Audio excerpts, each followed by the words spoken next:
అద్వితీయమైన సంభాషణలు. మామూలుగా ఇప్పటి నటులెవరూ పలకలేరు, బహుశా అసలు వెనకాల ఉంటే తప్ప. నవఖండ భూమండలాధిప మకుట తట ఘటిత మణిగణ నీరాజిత నిజపాద పంకేరుకుండనే అన్నాలంటే ఇప్పటి వాళ్ళకి వారం రోజులు కావాలి, తర్వాత ఉపవాసం కూడా వస్తుంది. రాసిన వాడు చావాలి, డైరెక్టరు చావాలి, వీడికి రాదు ఇది. ఈ లోపు ఏమన్నా పిలిపించాలి. ఇటువంటి సంభాషణలు పేజీల కొద్దీ ఉండే వాటిని ఆ మహానుభావుడు ఒక్కసారి చూసి, నేను చెబుతా మీరు అక్కడ కూర్చోండి, కాస్త టీ తాగండి అని చెప్పి ఆయన టీ తాగేలోగా ఈయన కంఠస్థం చేసి మొత్తం చెప్పేసేవాడండి. అది ఎన్టీఆర్ అంటే, అది ఎన్టీఆర్ అంటే. ఆ రసస్ఫూర్తి. నీకు విద్య తెలియగానే ఉపయోగం లేదు. ఇవాళ యువతరం ప్రత్యేకంగా నేర్చుకోవాలి. నేను బీటెక్ చదివా, ఎంటెక్ చదివా, ఏదో చేశాను కాదు. నీ విద్యని జనంలోకి పంపించే విధానం నీకు తెలియాలంటే ఎన్టీఆర్ నటించిన ఒక్క సినిమా చూసినా నీకు ఉద్యోగం వస్తుంది. ఖచ్చితంగా నీకు ఉద్యోగం వస్తుంది. ఒక ఇంటర్వ్యూలో ఎలా మాట్లాడాలి, ఒక ప్రజాసభలో ఎలా మాట్లాడాలి, మైకు ముందుంటే ఎలా మాట్లాడాలి, మైక్ ఏమీ లేకపోతే ఇంట్లో తలుపేసి అర్ధాంగితో మాట్లాడితే ఎలా మాట్లాడాలి, దేనికి దానికి తేడాలు ఉంటాయి. అవన్నీ ఎన్టీఆర్ సినిమా చూస్తే తెలుస్తాయి, ఎంత ఆశ్చర్యకరంగా ఉంటుందో. అది రసస్ఫూర్తి.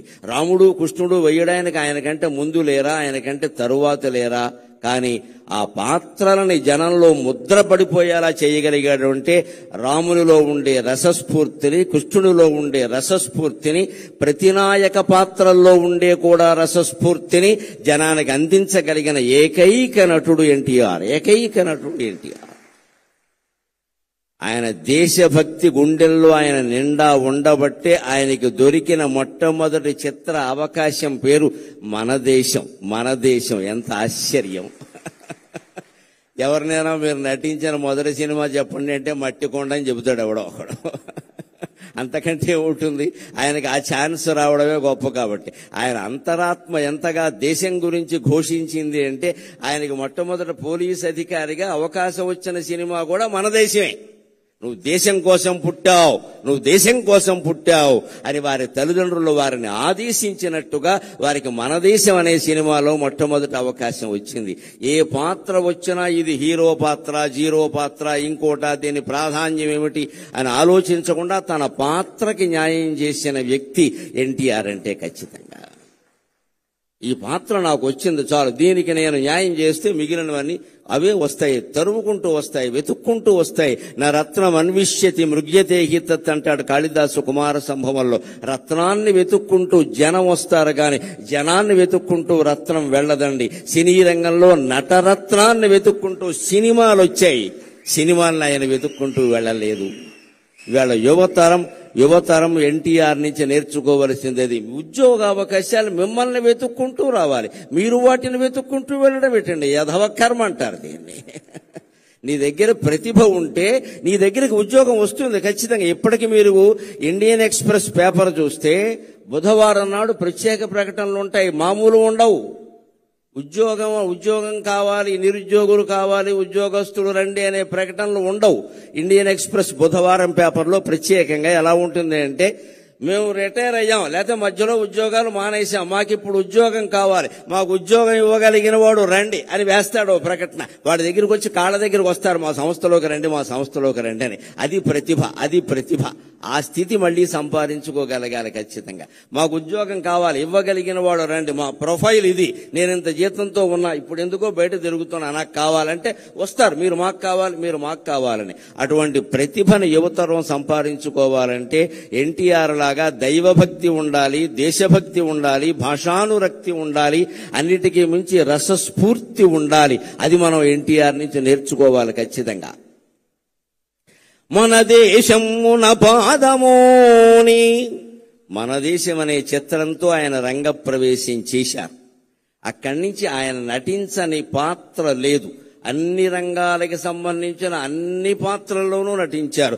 మన దేశమున పాదమోని నట పద్మశ్రీ పురస్కారియై, నట పద్మశ్రీ పురస్కారియై, ఘన పౌరాణిక తత్వ జానపద సంఘ శ్రేష్ఠ చారిత్రక ప్రణుతింగాంచిన పాత్రలన్నిటినీ, ఘన పౌరాణిక తత్వ జానపద సంఘ శ్రేష్ఠ చారిత్రక ప్రణుతింగాంచిన పాత్రలన్నిటినీ ఔరాయంచు మెప్పించితీవు, ఔరాయంచు మెప్పించితీవు అనఘా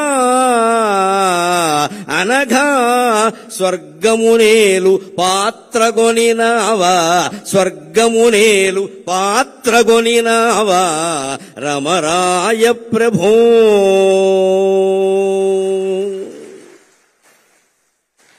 మన దేశం అనేటువంటి పాత్రతో ఆయన సినిమా రంగంలో కాలు పెట్టారు. దేశభక్తికి నిదర్శనం అదృష్టం తరుముకుంటూ ఆయన్ని వచ్చింది. అదృష్ట దేవత దురదృష్ట దేవత రెండూ ఎప్పుడూ తలుపు తడుతూనే ఉంటాయండి. గ్రహించాలి అందరూ కూడా. రెండూ తలుపు తడుతూనే ఉంటాయి. కాలింగ్ బెల్లకి మంచి చెడ్డ తెలీదు, ఎవరు నొక్కినా మోగుతుంది. కానీ అదృష్టానికి దురదృష్టానికి తేడా ఏమిటంటే అదృష్ట దేవత తలుపు కొడుతుంది, నువ్వు వెంటనే తీయకపోతే వెళ్ళిపోతుంది. శని దేవత ఉంది, తలుపు కొట్టి అక్కడే జుట్టు విరబోసుకుని నూనె రాసుకోకుండా కూర్చుంటుంది. నువ్వు తీసే వరకు కూర్చుంటుంది. అర్ధరాత్రి తీస్తే అర్ధరాత్రి వస్తుంది ఖచ్చితంగా. ఎందుకంటే నిన్ను పట్టుకోవాలని దానికి ఆసక్తి. గ్రహించుకోవాలి. అదృష్టం తలుపు తట్టినప్పుడే మనం తలుపు తెరవాలి ఖచ్చితంగా. అవకాశాలు ఎలా ఉంటాయంటే యువతరం కోసం ఓ మాట చెబుతా. అవకాశాలు ఏసీ తలుపులు లాంటివి, మన వెనకాలే మూసుకుపోతూ ఉంటాయి. జాగ్రత్త పడాలి, జాగ్రత్త పడాలి. ఏసీ తలుపులు చూడండి, ఏసీ గదిలో మనం ఇలా రాగానే మూసుకుపోతుంది మన వెనకాలే. కొన్ని అవకాశాలు మన వెనకాలే మూసుకుపోతాయి. అది వచ్చినప్పుడు మనం అందుకోవాలి, కానీ మనం అందుకునే వరకు అది ఆగుతుందంటే ఆగదండి. అవకాశం అదృష్టం లాంటిది. ఆయన నిరంతర కృషి, నిరంతర గ్రంథ పఠనం ముఖ్యంగా చాలా మందికి తెలుసో తెలియదు. ఆయన విశ్వనాథ సత్యనారాయణ గారి శిష్యుడు. విశ్వనాథ సత్యనారాయణ గారి శిష్యుడు. మా గురువు గారిని ఎంతో గౌరవంగా చెప్పుకునేవారు. ఎస్ఆర్ఆర్ అని సివిఆర్ కాలేజీలో చదువుకున్నారు ఆయన. ఆ గురువు నుంచి ఆత్మాభిమానాన్ని పాండిత్యాన్ని రెండూ గ్రహించాడు కాబట్టి ఆయన రారాజులా వెలిగాడు ఆయన. మన దేశమున పాదమోని నట పద్మశ్రీ పురస్కారియై, నటనలో ఆయన పద్మశ్రీ పురస్కారాన్ని పొందారు. బహుశా రాజకీయాల్లో ప్రవేశించకుండా ఉంటే భారతరత్న 20 ఏళ్ల క్రితం వచ్చుండేది ఆయనకి, అనుమానం ఏమీ లేదు అందులో. మన దేశ రాజకీయాల్లో ఉండే కలుషిత వాతావరణం కారణంగా ఒక్కసారి రాజకీయాల్లోకి వెళ్ళాడు అంటే ఆయనలో ఇంకా ఎంత ప్రతిభ ఉన్నా ఎవరూ గుర్తించరు. అది లెక్కది. అనేక రకాల పక్షపాతాలన్నీ వచ్చేస్తాయి. అందుకని అందువల్ల రాలేదు తప్పితే ఇప్పుడు ఎవ్వరూ అడగవలసిన అవసరం లేకుండా యావత్ భారతానికి ఆయన రత్నమే. అనుమానమేం లేదు, అందులో అనుమానమేం లేదు. కొన్ని మహాభారతం తెలుసుకున్నా మహాభారతంలో ఆయన ధరించిన పాత్ర లేదు. ఆ రకంగా కూడా భారతరత్నమే ఆయన. ఆ రాజకీయాల్లో చేరడం కారణంగా పద్మశ్రీతో ఆగిపోయాడు, కానీ లేకపోతే ఏ బిరుదైతే సరిపోతుందండి ఆయనకి. కానీ అది చాలు ఆయన నటన వైభవానికి. అదే నాకు పద్మశ్రీ వచ్చి 2022 మార్చి 21వ తేదీన నేను పద్మశ్రీ ఎందుకున్నాక నరేంద్ర మోడీ గారు నన్ను పలకరించడానికి వచ్చినప్పుడు నేను ఎంత ఆనందం పొందాలి అంటే, నేను అభిమానించే మహానటుడికి వచ్చిన పద్మశ్రీ ఈనాడు నాకు వచ్చింది కదా అనుకున్నాను. నేను ఈనాడు నాకు వచ్చింది కదా అనుకున్నాను. అంత ఆశీర్వచనం, అంత అభినందన ఉద్దేశ్యం కలిగిన వాడు ఆయన. ఆయన అభినందన అంటే ఆశీర్వచనమే, ఆయన ఆశీర్వచనం అంటే అభినందనే, వేరే ఏమీ ఉండదు. నేను ఒక గొప్ప ఉదాహరణ నన్ను ఆయన ఆశీర్వదించింది జరిగింది కొద్దిసేపట్లో చెబుతాను. సినిమా భాషలో చెప్పాలంటే త్వరలో విడుదల అన్ని ముఖ్య కేంద్రాల్లో. మన దేశమున పాదమోని నట పద్మశ్రీ పురస్కారియై, ఘన పౌరాణిక తత్వ జానపద సంఘ శ్రేష్ఠ చారిత్రక ప్రణుతింగాంచిన పాత్రలన్నిటినీ పౌరాణిక పాత్రల్లో ఆయన వెయ్యని పాత్ర లేదు. నాయక పాత్రలు, ప్రతినాయక పాత్రలు అన్నీ దున్నేశాడు, అనుమానమేం లేదు. ఇంకా అసలు అవి పైగా మామూలుగా వెయ్యడం కాదు, అభిరుచి కొద్దీ వెయ్యడం కాదు, వేస్తే ఆయనే వెయ్యాలి, ఇంకెవడూ పనికిరాడన్నంత ఇదిగా వేశాడు మహానుభావుడు నిజంగా. ఇందాక వేద పండితులు అటు ఇటు నుంచుని వేదం చదివారు, గమనించండి. రావిపాటి సత్యనారాయణ గారికి వచ్చిన పుణ్యప్రదమైన ఆలోచనకి నేను చేతులెత్తి నమస్కారం చేస్తున్నాను వారికి. అక్కడ సరిగ్గా శ్రీకృష్ణుడి యొక్క చిత్రం పెట్టారు. రామారావు గారు శ్రీకృష్ణ పాత్ర ధరించింది, ఇలా చక్రం ధరించి ఉన్నది పెట్టారు. నిజంగా వేదం చదువుతూ ఉంటే ఉండవలసిన చిత్రం అదే నిజంగా. సరిగ్గా వేదం చదువుతుంటే అటు సగం మంది ఇటు సగం మంది నిలబడ్డారు చూడండి ఖచ్చితంగా. అది ఏమిటంటే లలితా సహస్రంలో చెబుతారు కదా, ద్విజపంక్తి ద్వయోజ్వల ద్విజపంక్తి ద్వయోజ్వల అంటారు. అమ్మవారి యొక్క పళ్ళ వరస 32 పళ్ళు ఏమిటంటే కింద 16 పైన 16 కదా. అలాగ వేదం చదివేటువంటి పండితులు అటు 16 మంది ఇటు 16 మంది నిలబడి వేదం చదివినట్టుగా నీకుండే 32 పళ్ళు ప్రకాశిస్తున్నాయమ్మా అని ద్విజపంక్తి ద్వయోజ్వల అని చెబుతారు లలితా సహస్రంలో. అంతటి దృశ్యాన్ని వేళ పద్మశ్రీ ఎన్టీఆర్ కల్చరల్ అసోసియేషన్ వారు సత్యనారాయణ గారి నాయకత్వంలో మనకు ఎలా చూపించారు అంటే, ఎన్టీఆర్ శ్రీకృష్ణుడిగా కనిపించేలా చేసి అటు ఇటు ద్విజపంక్తి ద్వయోజ్వల అనేటువంటి దృశ్యాన్ని మనకి సాక్షాత్కరింపజేశారు. నిజంగా మన సంస్కృతిని నిలబెట్టుకోవాలంటే ముందు వేద పండితుల్ని పిలవాలి, వేదస్వస్తి చేయించాలి, కనీసం 5-10 నిమిషాలైనా చేయించాలి. సంప్రదాయం తెలిసిన వాడిని కాబట్టి చెబుతున్నా, ఏవైనా అశుభాలు మీ ఇంట్లో జరుగుతాయి జాతకం ప్రకారం అనేటువంటి అనుమానం మీకు ఏదైనా ఉంటే 4 ఘనపాఠీలను పిలిపించి హాల్లో వేదస్వస్తి చెప్పించండి అమ్మా. అశుభం జరగనే జరగదు, అశుభం జరగనే జరగదు, అన్నీ శుభాలే జరుగుతాయి. వేదం అంత గొప్పది. వేళ దాంతో మనం సభని ప్రారంభించుకున్నాం. ఆ వేదానికి మూలమైన, వేదంతో ప్రారంభమైన శాస్త్రాలు, కావ్యాలు, పురాణాల్లో ఉండే పాత్రలన్నీ అవలోడనం చేసుకుని ఆ మహానుభావుడు పౌరాణిక పాత్రలను నటించాడు. తత్వవేత్తల పాత్రలు, పోతులూరి వీరబ్రహ్మేంద్ర స్వామి గారి పాత్ర ఎలా నటించాడు, నా భూతో నా భవిష్యతి, మరొకడు చెయ్యలేడు అన్నట్టుగానే నటించాడు ఆయన. గౌతమ బుద్ధుడు లాంటి పాత్రలన్నీ వేశాడు, రామకృష్ణ పరమ వివేకానందుడు లాంటి పాత్రలన్నీ వేశాడు. అలాగే ఇక జానపదం ఆయన్ని కాంతారావు గారిని చెప్పుకున్నాకే ఎవరినైనా చెప్పుకోవాలి. ఆ రోజుల్లో మేము అభిమానులుగా ఊరేగే సందర్భాల్లో ఏ మాట వచ్చినా చెక్కడో వదలడో, కదలడో వదలడో, చెక్కడో దొరకడో, ఇదే గొడవ. అన్ని ఆయన సినిమాలే, మా భాష నిండా ఆ సినిమాలే ఖచ్చితంగా. చెక్కడు, దొరకడు, కదలడు, వదలడు, అన్ని గులీబా కావళి కథ, అన్ని ఇక మొత్తం జానపద చిత్రాలు, రాజులకు సంబంధించిన చిత్రాలన్నింటిలోనూ ఆయనే మహారాజుగా, సేవకుడు దగ్గర నుంచి మహారాజు వరకు అన్ని పాత్రలు వేశారు. సంఘశ్రేష్ఠ సాంఘిక పాత్రల్లో కూడా తక్కువ తినలేదండి ఆయన. చిరంజీవులలో ఆయన పాత్ర ఎటువంటిది నిజంగా. ఆ గుడ్డివాడుగా నటించడం అనేది మరొకటికి సాధ్యమయ్యే విషయమా. ఉమ్మడి కుటుంబం, తల్లా పెళ్ళామ, కోడలు దిద్దిన కాపురం లాంటి సినిమాలు ఎటువంటివి. ఈవేళ మళ్ళీ యువతరానికి కొత్తగా పెళ్ళైన వాళ్ళకి తల్లా పెళ్ళామ అనే సినిమా చాలా అవసరం. ఈవేళ మళ్ళీ వస్తే బాగుండు ఆ సినిమా అనిపిస్తుంది. కోడలు దిద్దిన కాపురం కూడా చాలా అవసరం. ఈవేళ కోడళ్ళు కాపురాలు దిద్దట్లేదు, కంప్యూటర్లో దిద్దుకుంటున్నారు కూర్చొని ఇక్కడ. అందుకని కోడలు దిద్ది, ఇవాళ ఉమ్మడి కుటుంబాలు లేవు, అన్ని మడి కుటుంబాలు, దడి కుటుంబాలు, విడి కుటుంబాలే. అసలు కుటుంబం ఎక్కడుంది? పోయింది, టొంబం మిగిలింది ఇక్కడ. ఇప్పుడు అర్ధాంగులు తక్కువ, ఆర్డర్ పెట్టేవాళ్ళు ఎక్కువ. నమశివాయ నమశివాయ. అర్ధాంగం ఎందుకంటే ఆర్డర్ పెట్టడానికి, నేను ఆర్డర్ పెట్టుకుంటా, నీకేమో ఆర్డర్ పెట్టమంటా అంతే. మీకు ఇంకా గుంటూరులో కాపురాలు ఏమైనా ఉన్నాయేమో కానీ మాకు హైదరాబాద్లో కాపురాలు లేవు. హైదరాబాద్లో కాపురం చేస్తున్న దంపతులు కాదు, స్విగ్గీ జొమాటో, అది వాళ్లే కాపురం చేస్తారు. స్విగ్గీ భార్య, జొమాటో భర్త, ఇందులో వీళ్ళకిద్దరు పిల్లలు ఉంటారు, ఒకళ్ళు పొటాటో ఒకళ్ళు టొమాటో. మగపిల్లలు కాస్త గట్టిగా ఉంటారు కాబట్టి పొటాటో, ఆడపిల్లలు మెత్తగా ఉంటారు కాబట్టి టొమాటో అంతే.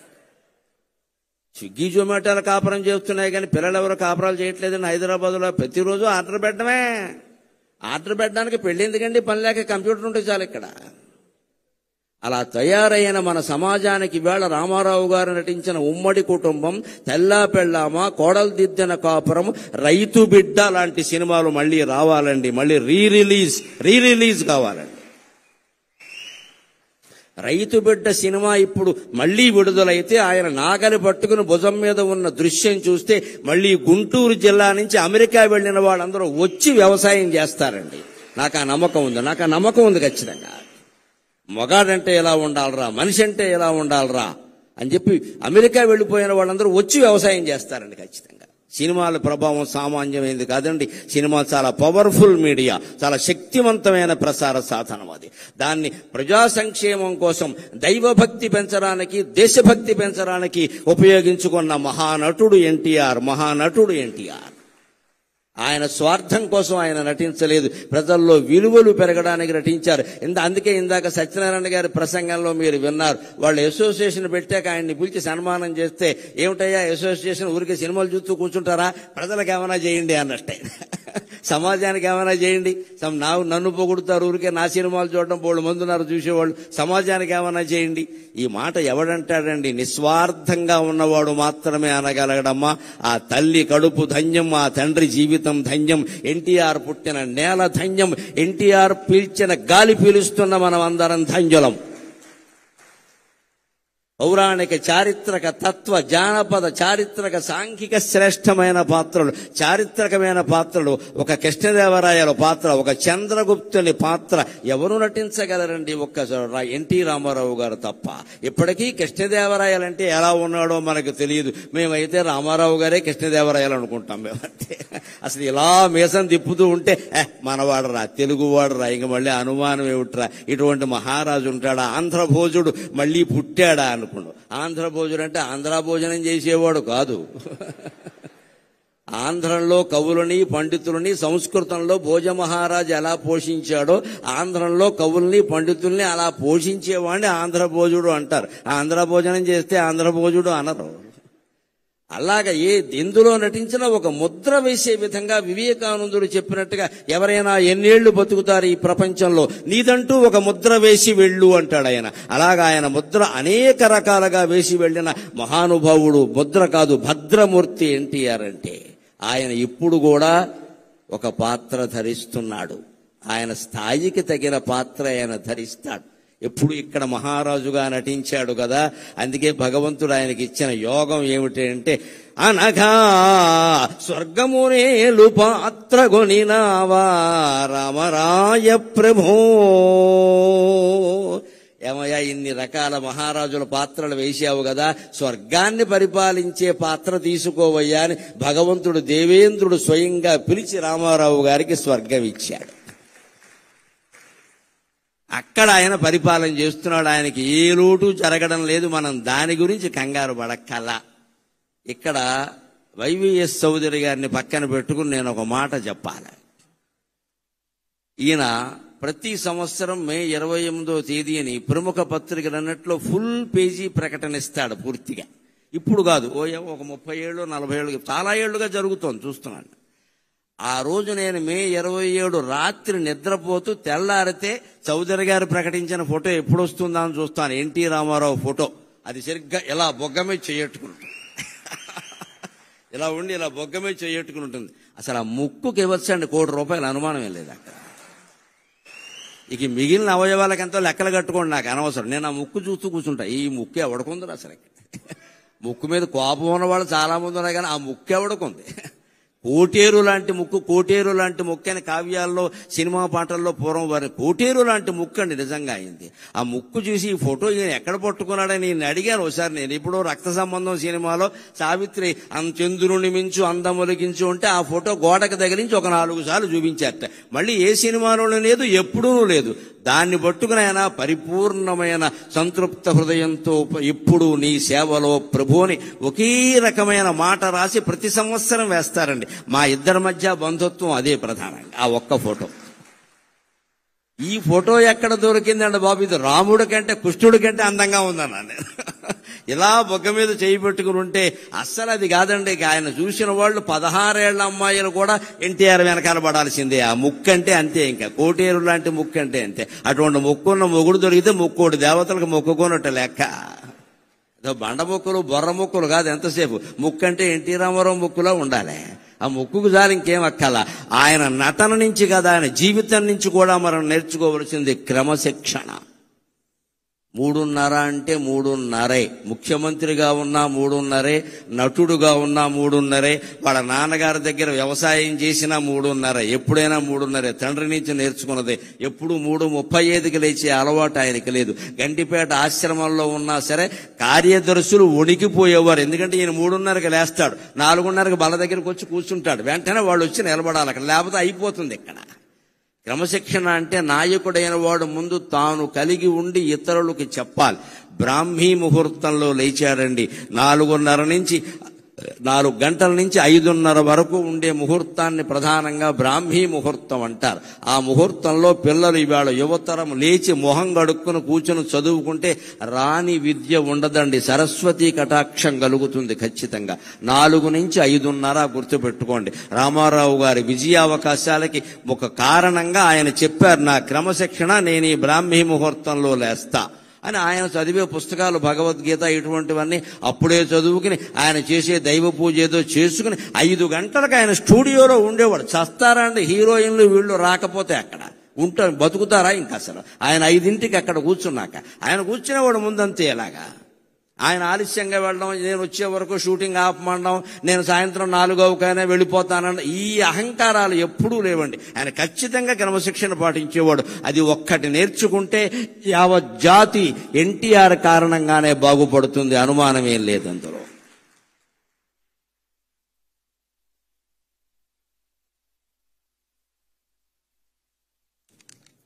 ఆయన ధరించిన పాత్రలలో వైవిధ్యాన్ని గురించి ఒక్క మాట చెబుతాను నేను.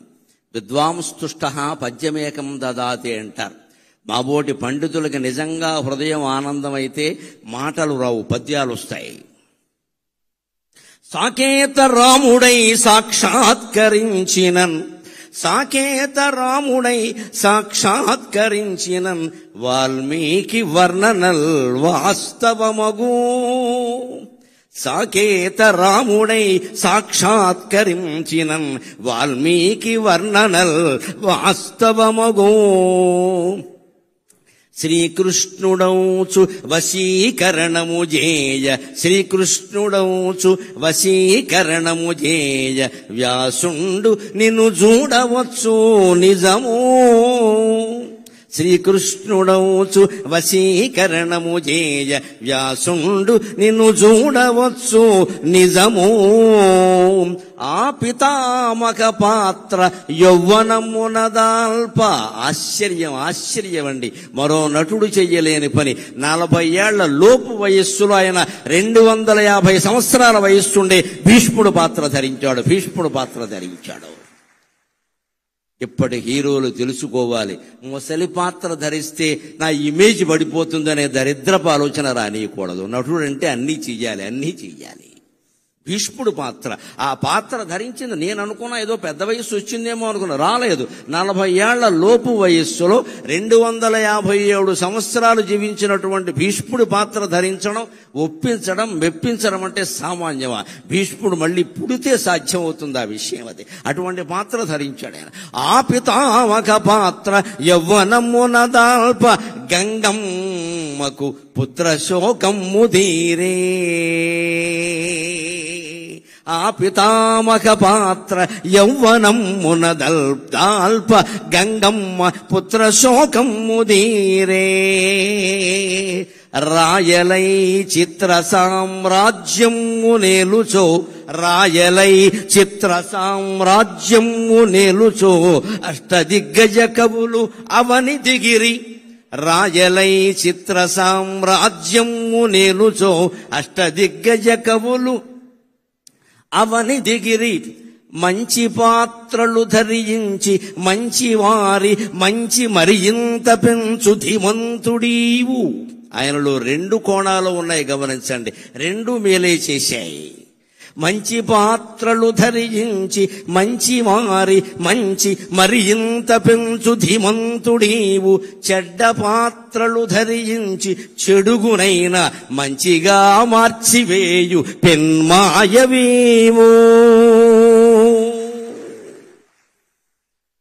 రాముడు పాత్ర వేస్తే వాల్మీకి దిగి వచ్చి నేను రామాయణంలో ఎలా వర్ణించానో అలా ఉన్న రాముడు ఎన్టీ రామారావు ఒక్కడే అని ఆనందిస్తాడు. అనుమానమేం లేదు ఇక్కడ. ధర్మజ్ఞశ్చ కృతజ్ఞశ్చ సత్యవాక్యో దృఢవ్రతః వృషోరస్కః శ్రీ వృషస్కంధక అని అద్భుతంగా వర్ణిస్తాడు వాల్మీకి రామాయణంలో రాముడిని. అంతటి పర్సనాలిటీ దైహికంగాను భౌతికంగాను నైతికంగాను మానసికంగాను కలిగిన వాడు తెలుగు నటులలో కాదు ప్రపంచ నటులలో రామారావు ఒక్కడే మరొకడు లేడు. ఈయన రాముడు పాత్ర లవకుశలో ధరిస్తే మా చిన్నతనంలో విన్న మాట పరవశించిపోయాం. మా అమ్మగారు జీవితంలో చూసిన సినిమా ఒకే ఒక్కటి, అదే లవకుశ. అప్పట్లో బ్రాహ్మణ స్త్రీలు, అసలు స్త్రీలు అందున బ్రాహ్మణ స్త్రీలు సినిమాలకు వెళ్లే అవకాశం లేదమ్మా, వాళ్ళకు కుదిరే పని కాదు. కానీ లవకుశ సినిమా వచ్చాక మా నాన్నగారితో దెబ్బలాడి మా అమ్మ సినిమా చూసి పెద్ద బండి కట్టుకుని వెళ్ళడం, దానికి 2 ఇంటర్వెల్స్ ఇచ్చేవారు. 37 ఏళ్ల సినిమా అది. విజయవాడ దుర్గా కళామందిరంలో లవకుశ సినిమా ఏడాదికి పైగా ప్రదర్శించబడిందండి. తెలుగు జాతి పరవశించిపోవలసిన విషయం. దుర్గా కళామందిరం అంటే ఎప్పటికీ ఎన్టీ రామారావు గారు టాకీస్ అదంతే. ఏడాది పైన ప్రదర్శించబడ్డాం. ఆ లవకుశలో ఉన్న రాముణ్ణి చూస్తే వాల్మీకి నేను 16 లక్షణాలు చెప్పింది ఇటువంటి వాడిని కదా. ధర్మజ్ఞశ్చ కృతజ్ఞశ్చ సత్యవాక్యో దృఢవ్రతః కోన్వస్మిన్ సాంప్రతంలోకి గుణవాన్ కశ్చ వీర్యవాన్ అని చెప్పానే నేను బాలకాండలో. ఆ లక్షణాలన్నీ మూర్తిభవించిన వాడు ఇంతకాలానికి ఆంధ్రదేశంలో పుట్టాడు రాని వాల్మీకి ఆయన ఆశీర్వదించాడండి. అందుకని అంతవాడయ్యాడు. అదే శ్రీకృష్ణ పాత్ర ధరిస్తే ఇక చెప్పవలసిన అవసరం లేదు. ఆ ఒయ్యారం, ఆ సొగసు, ఆ ఎక్కడ అవసరమైన చోట కాఠిన్యం, అవసరమైన చోట చిరునవ్వు. శ్రీకృష్ణుడు అంటేనే పెద్ద మాయ. రామో విగ్రహవాన్ ధర్మక. రాముడి జీవితం తెరిచిన పుస్తకం. రాముడు అధర్మం చెయ్యడు. మనకి తెలియక మాట్లాడుకుంటాం కానీ రాముడు అధర్మం చెయ్యడు. రాముని జీవిత చరిత్ర అంతా ముక్కుసూటిగా ఉంటుంది. శ్రీకృష్ణుడి ధర్మం కాదు, అలా ఉండదు. లీల, శ్రీకృష్ణ లీల. లీల అంటే అర్థం ఏమిటి? కర్మ అంటే అర్థం ఏమిటి? ఆనందం కోసం చేసేది కర్మ, ఆనందంగా ఉండి చేసేది లీల. అది శ్రీకృష్ణ అవతారం ధర్మం. మనం ప్రతి పని ఆనందం కోసం చేస్తాం కాబట్టి మన కర్మ మనం అనుభవించాలి, మంచి అయినా చెడ్డైనా.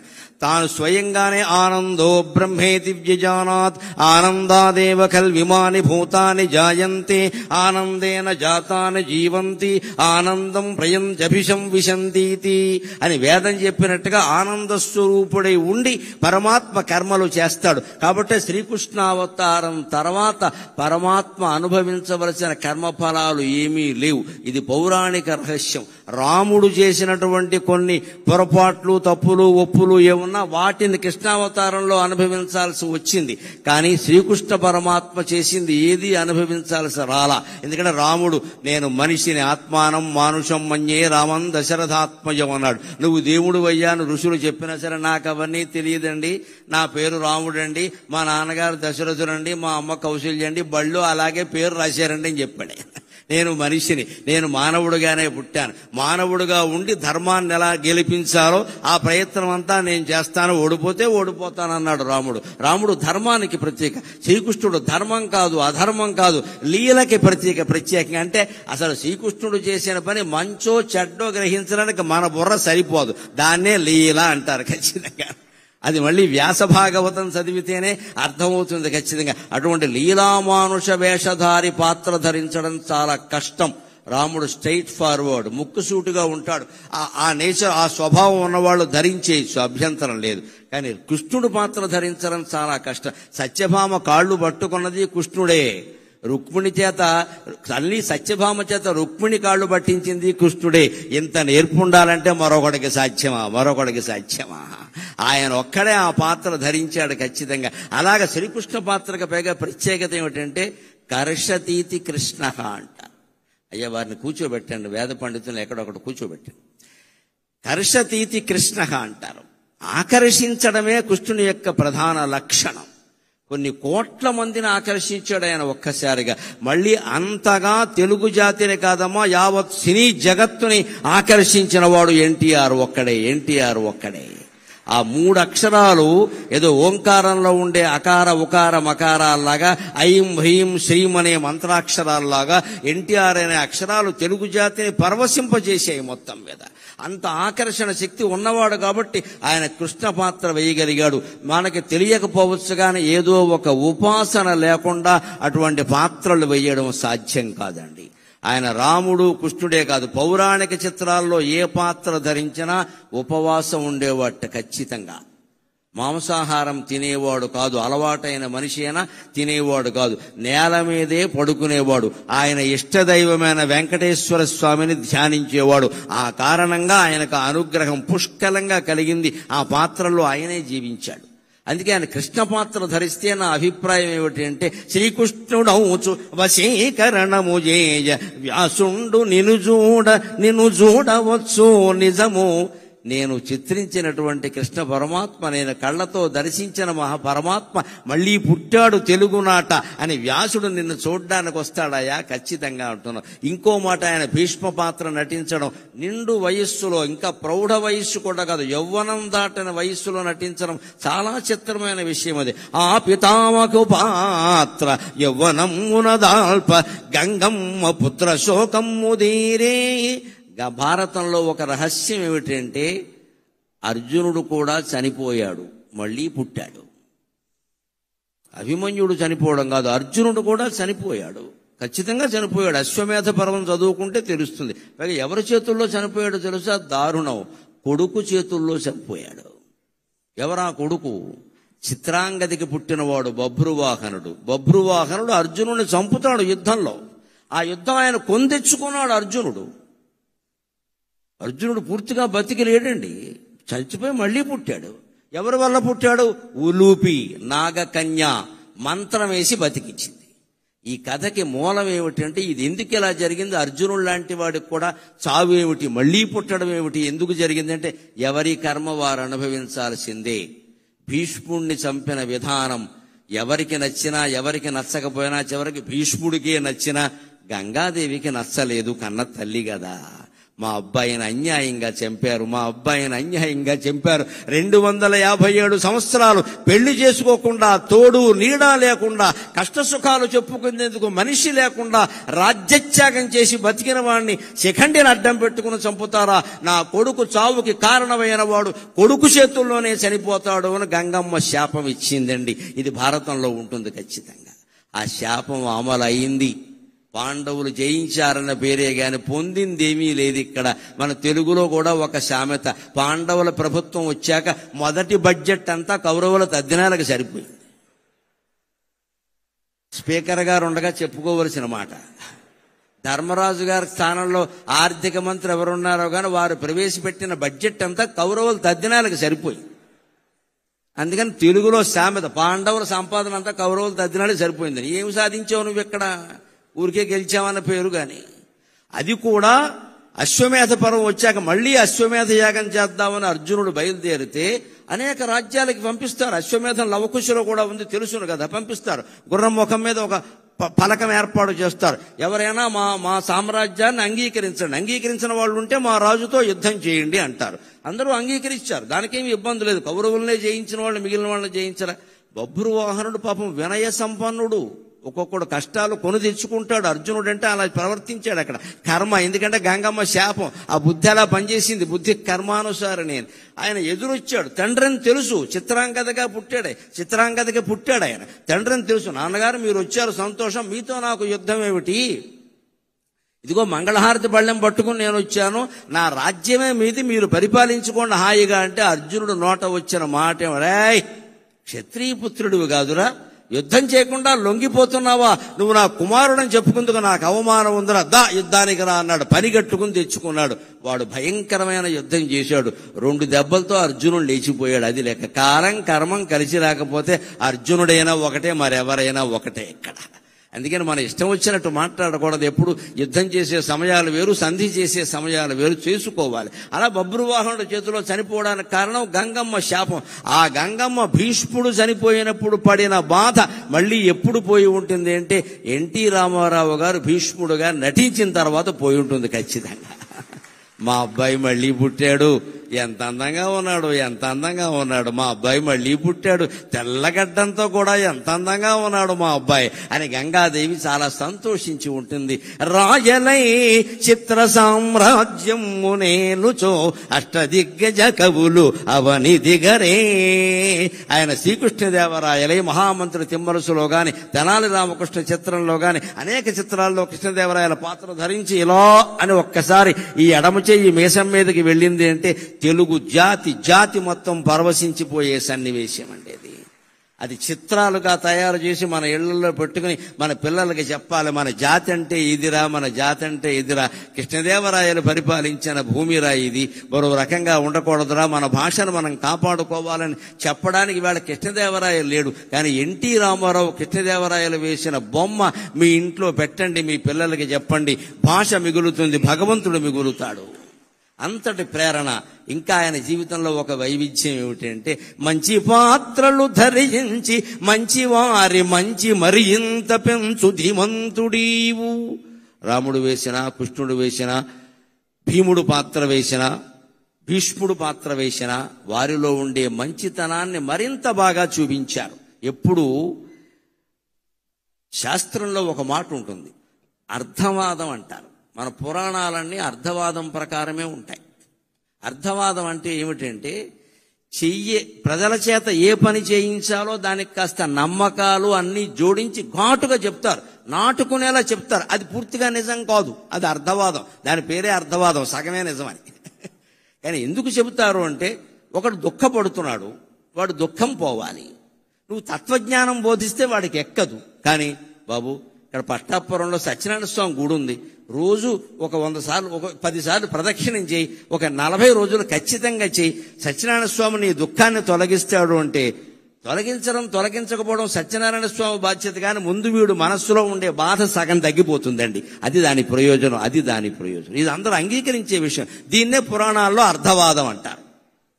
అది పూర్తిగా మోక్షాన్ని ఇవ్వదు, జ్ఞానాన్ని ఇవ్వదు, కానీ మనిషి దుఃఖాన్ని ఉపశమింపజేస్తుంది. మనం రోగంతో బాధపడుతున్నప్పుడు మందులు వాడుతున్నా తగ్గకపోవచ్చమ్మా, కానీ ఆత్మీయులైన వారు ఎవరన్నా వచ్చి పలకరిస్తే తగ్గినట్టుగా ఉండట్లా.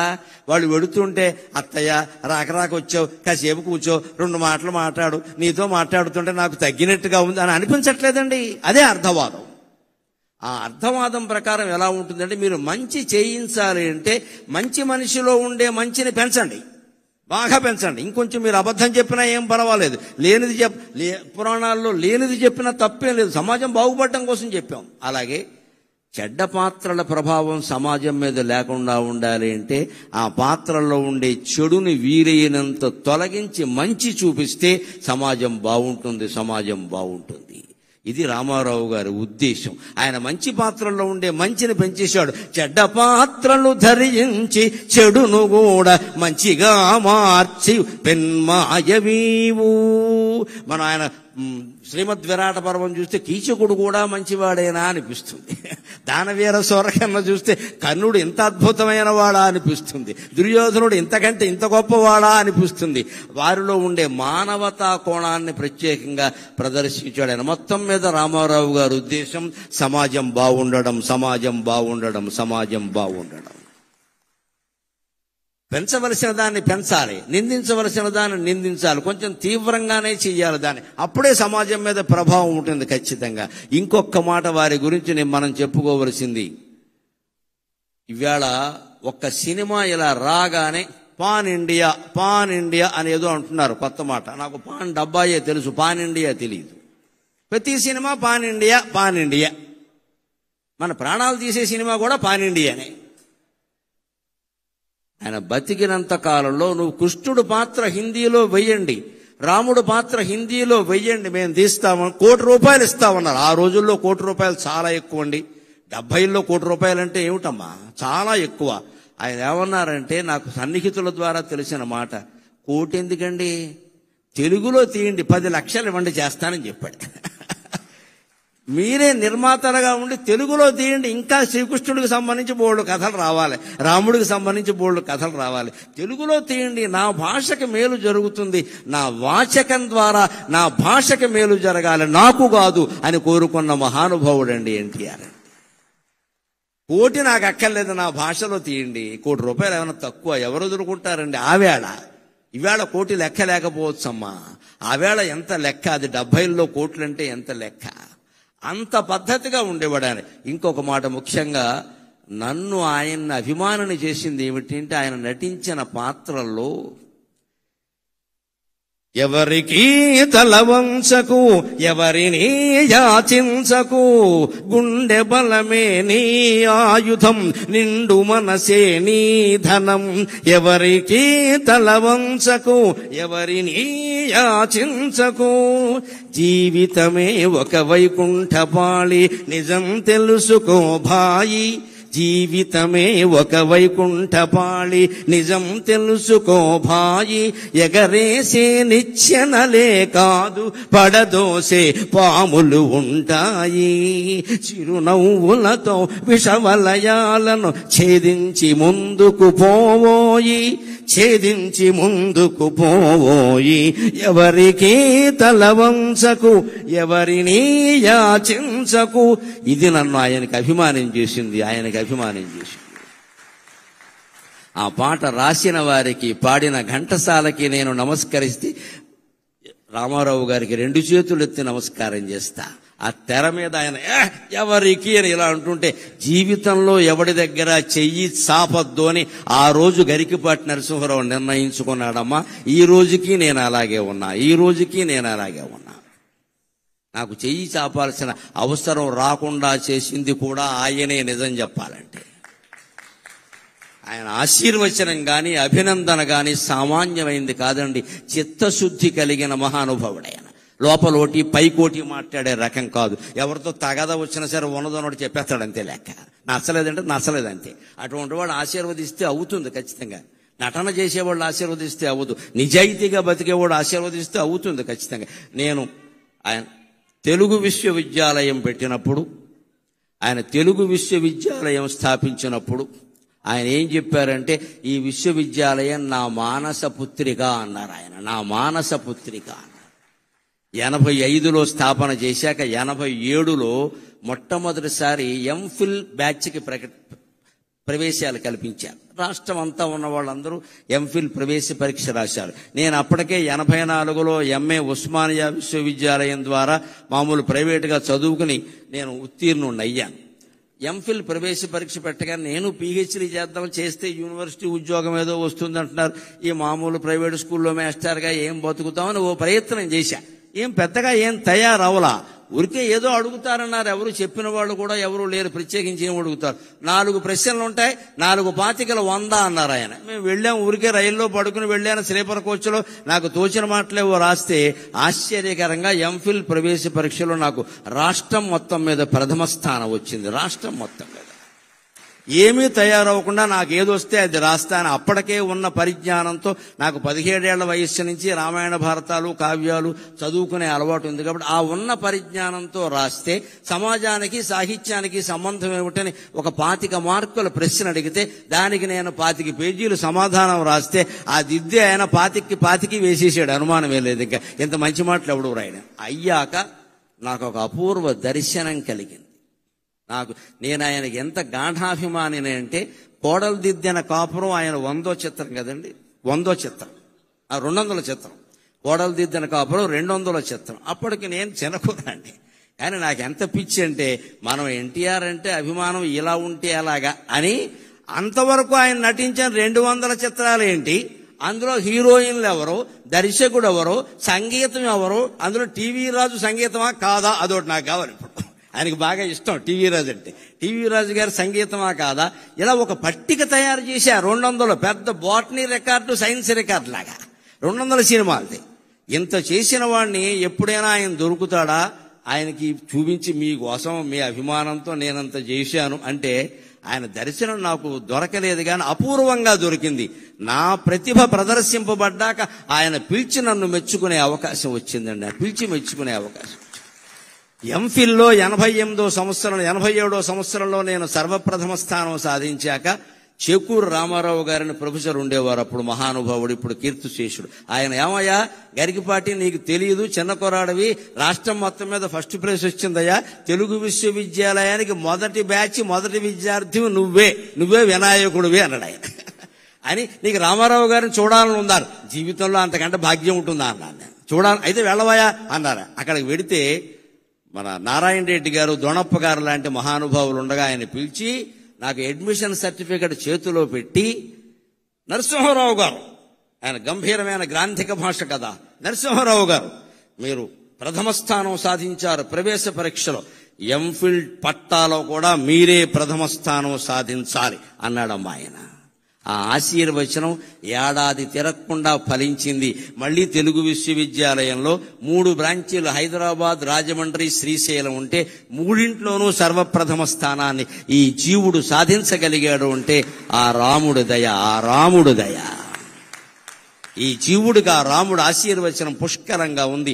అంత కృతజ్ఞత నాకు ఉండబట్టే రావిపాటి సత్యనారాయణ గారు నాకు ఎన్టీఆర్ అభిమాన సంఘాల సమావేశం అంటే, నాకంటే మీరెలా అభిమానం అవుతారండి, నేను మొదటే వస్తాను మీ దగ్గరికి అని చెప్పాను. నేను మొదటే వస్తానంటే మీరు పెట్టుకోండి అన్నా నేను. అంతటా ఆశీర్వచనం అలా ఫలించిందండి. మళ్ళీ ఆయనకి ఎంత జ్ఞాపక శక్తి అంటే, నారాయణ రెడ్డి గారు ఉండగా వేదిక మీద 89 సెప్టెంబర్ 6ని ఆయన ముఖ్యమంత్రిగా ఉండగా, నారాయణ రెడ్డి గారు వీసీగా ఉండగా, ఆయన పక్క నుండి నా మెడలో బంగారు పథకం వేస్తూ, నరసింహారావు గారు 1.5 క్రితం మీరు అన్నమాట నిలబెట్టుకున్నారు అన్నాడు ఆయన. 1.5 క్రితమే మీతో అన్నాను నేను, మీరు ప్రథమ స్థానం వస్తారని. ఆ ప్రకారం చేశారు, సంతోషం. అంతటి జ్ఞాపక శక్తి ఆ మహానుభావుడికి. ఆ రకంగా నేను అనేక రకాల ఆయన అభినందనలు కాదు, అనుగ్రహాన్ని పొందగలిగాను నిజం చెప్పాలి అంటే. అలాగ వైకుంఠపాళి మీద పాడినటువంటి పాట అంతేకాదు, కొన్ని కొంటె చిత్రాలు కూడా ఆయనకి నన్ను చాలా బాగా ఆకర్షించాయి. జీవిత చక్రం అని సినిమా వచ్చింది, అందులో వాణిశ్రీ ఆయన. మాకు కొత్త డాన్సులు, అప్పుడు కొంచెం కొత్త వాళ్ళంతా వచ్చారు. మన మహమ్మద్ రఫీ పాటలు, పిబి శ్రీనివాస్ ఇక్కడ పాడడం, ఇవన్నీ ఉండేవి. దాంతో రామారావు గారు స్టైల్ కొంచెం మార్చుకోవాల్సి వచ్చింది. ఎక్కడికక్కడ ఆయన మార్చుకునేవాడు కాబట్టే నిలబడ్డాడు రంగంలో. ఊరికి అదే పట్టుకుని వేలాడితే ఉండడు ఎవడో ఇక్కడ. అది నేర్చుకోవాలి నిజంగానే. ఆ జీవిత చక్రం సినిమాలో వాణిశ్రీతో కలిసి ఆయన డాన్స్ చేస్తారంటే మామూలు పాట కాదు అది. కళ్ళల్లో కళ్ళు పెట్టి చూడు ఓ లమ్మి, కళ్ళల్లో కళ్ళు పెట్టి చూడు అని ఎగురుతాడండి. తాడేపల్లిగూడెం కృష్ణా బాలాజీ టాకీస్లో ఆ సినిమా చూస్తూ కుర్చీ మీద ఎగిరిన వాళ్ళలో నేను ఒకడిని.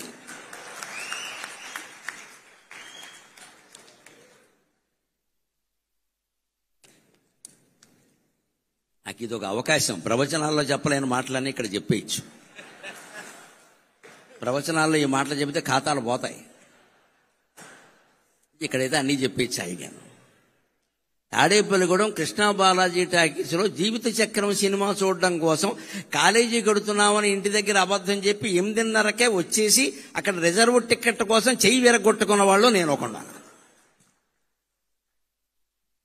కృష్ణా బాలాజీ టాకీస్, ప్రభాత టాకీస్ అని 2 ఉంటాయి. అందులో సినిమాలు వస్తే మాకు కోపంగా ఉంటుంది. వెంకట్రామ టాకీస్, విజయ టాకీస్ ఉన్నాయి, అవి కొత్త టాకీసులు, అందులో రావాలని కోరుకుంటాం. కానీ ఈ సినిమా అందులో ఇచ్చా. అయినా సరే మా ఇంటి ఓడో, పైగా మా పశ్చిమ గోదావరి వాళ్ళు ఎన్టీ రామారావు అనరండి, ఎంటి ఓడో అంతే లెక్క.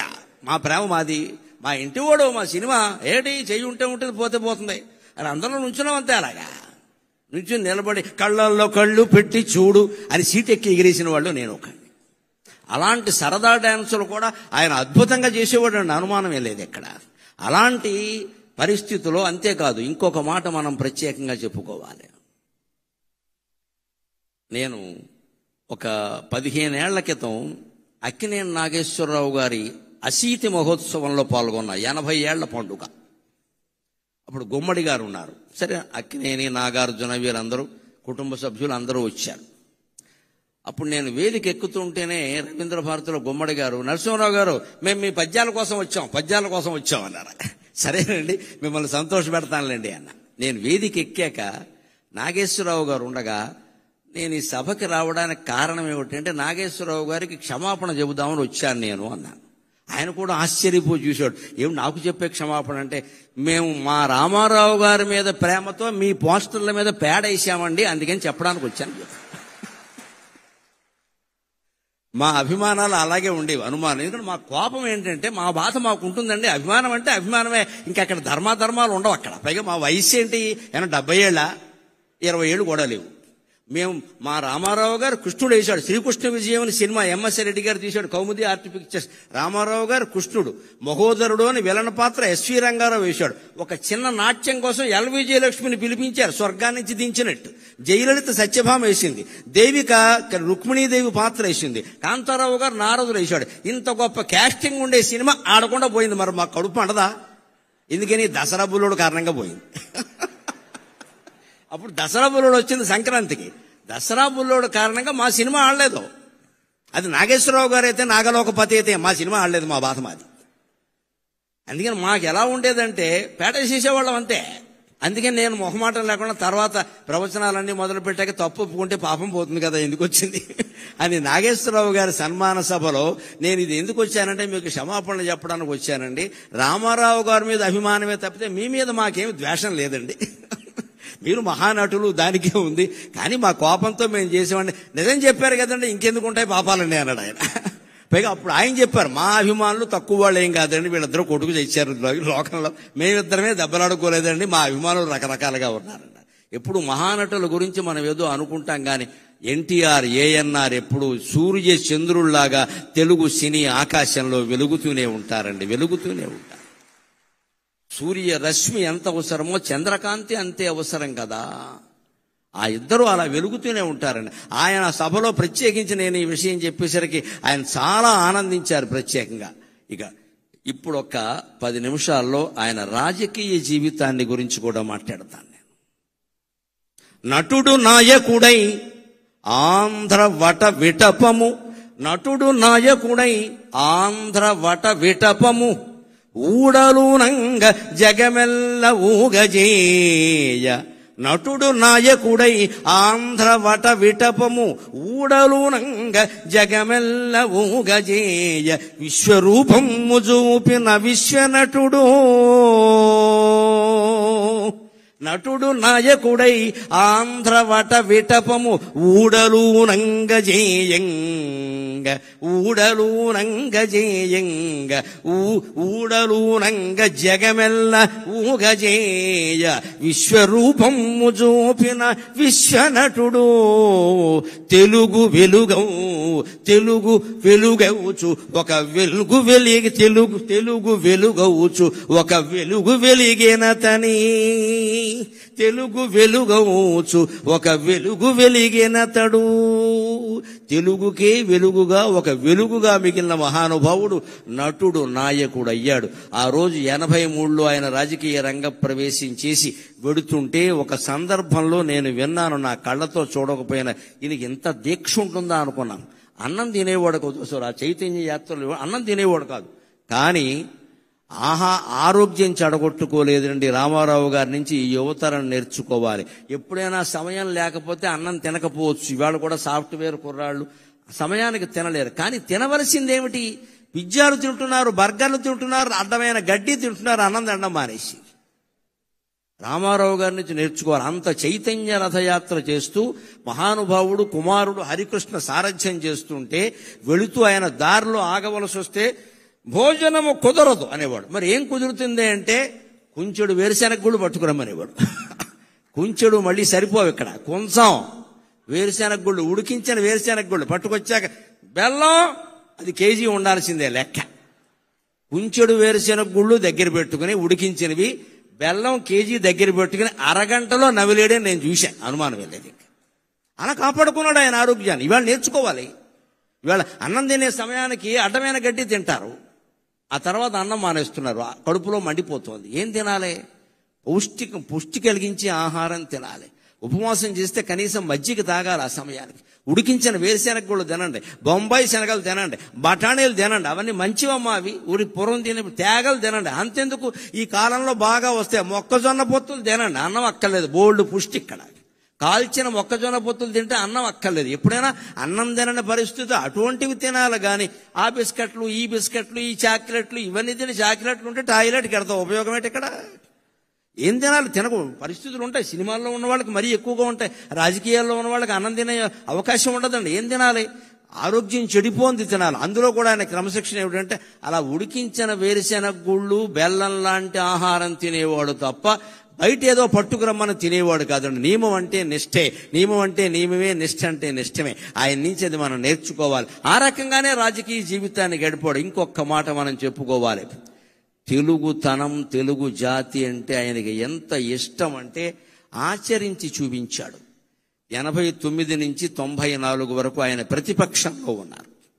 ప్రతిపక్ష నాయకుడుగా ఆయన పాత్ర ఆయన చేశాడు. నేను అసెంబ్లీకి రాను అని మాట్లాడలేదు, వచ్చాడు ఆయన ఖచ్చితంగా.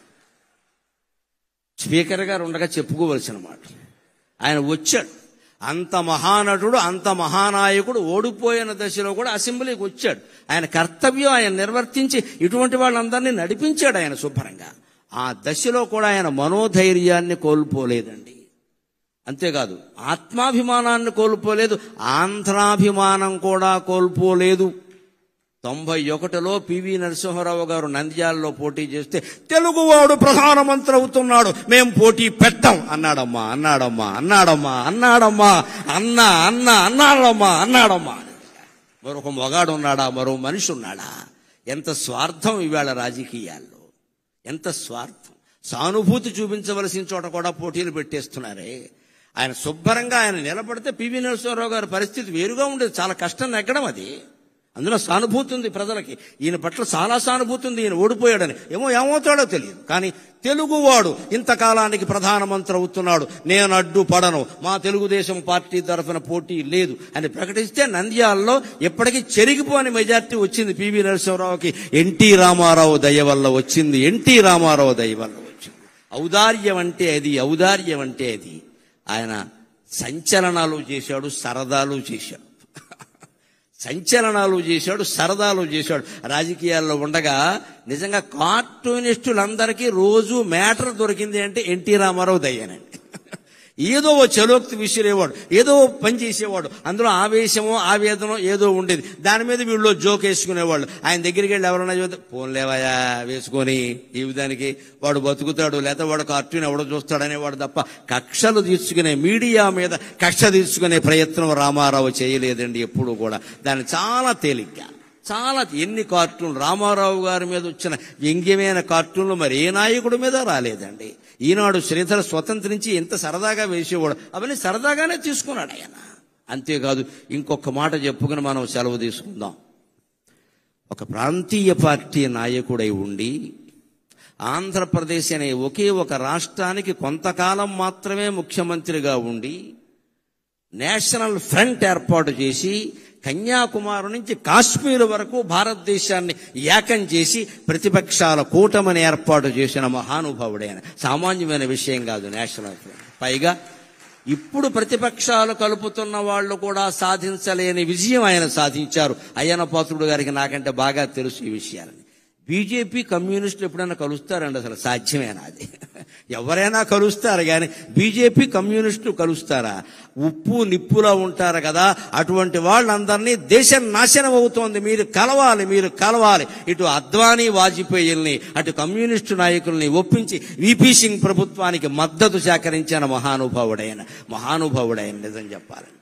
అంటే ఎక్కడ ఇటువంటిది ఎవరు చేయగలుగుతారండి? లోపల నాకు పదవీకాంక్ష లేదు అన్నవాడు చేయగలుగుతాడు. నాకే కావాలి అంటే 30 మంది ఎంపీలను పెట్టి కూడా ప్రధానమంత్రులు అయిన వాళ్ళు ఉన్నారు. మనకు అనవసరం ఇప్పుడు చెప్పుకోవడం. కానీ ఆయనకి ఎంపీలు ఉన్నా సరే కాదు, అదొక నేషనల్ పార్టీ, వాళ్ళు అవనేంటి మనం సహకారం చేద్దాం దానికే ఉంది అని సహకరించిన మహానుభావుడు. చివరిగా మళ్ళీ పద్యంలోనే ఆయనకి నివాళి సమర్పించి నేను సెలవు తీసుకుంటాను.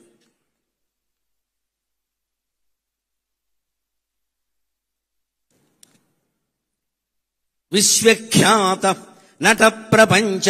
రామారావు గారి సంతోషించాలి అంటే మంచి సమాస ధాటితోనే ఉండాలి పద్యం. తేలికైన మాటలతో చెబితే ఏమయ్యా గరికిపాటి ఇలాంటి పద్యం చెప్పేవాడు రాత్రి కల్లోకి వస్తాడు ఆయన. అందుకని మంచి సమాస ధాటితోనే ఉండాలి పద్యం ఖచ్చితంగా. విశ్వఖ్యాత నట ప్రపంచ విభవావేశ స్వభావ ప్రభావ అశ్వోద్ధూత సమస్త చిత్ర పరిషత్ హరాగ్రహారం మగున్. విశ్వఖ్యాత నట ప్రపంచ విభవావేశ స్వభావ ప్రభావ అశ్వోద్ధూత సమస్త చిత్ర పరిషత్ హరాగ్రహారం మగున్ ఏ శ్వానమ్ములు అవేమి వాగుకొనని ఈ సింహము ఆ సింహమే. ఏ శ్వానమ్ములవేమి వాగుకొనని ఈ సింహము ఆ సింహమే. శశ్వచ్ఛాంతిని రామరాయుడుగను శశ్వచ్ఛాంతిని రామరాయుడుగను స్వర్గమునందు అంతటన్. ముగిస్తూ నేను ఆనందించే ఒక్క మాట ఏమిటంటే 2021లో నా కాలికి గండపెండేరం వేస్తే బెంగుళూరులో దాని మీద ఒక బిరుదం రాశారు. విశ్వవిఖ్యాత అవధాన సార్వభౌమ అని రాశారు. నేను అనుకున్నాను ఇది కూడా ఎన్టీ రామారావు గారి అనుగ్రహమే అనుకున్నా. ఎందుకంటే ఆయన విశ్వవిఖ్యాత నట సార్వభౌమ. ఆయన దయ వల్ల మనకు వచ్చింది విశ్వవిఖ్యాత అవధాన సార్వభౌమ. ఆయన రంగంలో ఆయన విశ్వవిఖ్యాతుడు. నా రంగంలో నేను ఆయన అభిమానిగా విశ్వవిఖ్యాతుడిని కాగలిగాను. ఈవేళ 12 కోట్ల మంది తెలుగు వాళ్లలో 75% మంది నా మాటలు వింటున్నారు అంటే నా తల్లిదండ్రుల పుణ్యం. నా పెద్దల దయ, రామారావు గారు లాంటి వారి ఆశీర్వచనం. ఈవేళ బయటికి గడితే పదవుల్లో ఉన్న వారి దగ్గర నుంచి ఊరికే పారిశుధ్య కార్మికుల వరకు కనపడి మేము వింటున్నాం గురువు గారు అని నమస్కారం చేస్తుంటే నా ఒళ్ళు నేనే గిల్లుకుని ఆనందిస్తున్నానమ్మా. అభిమాన లోకానికంతటికీ కృతజ్ఞతాపూర్వకంగా నేను నమస్కారం చేస్తున్నాను.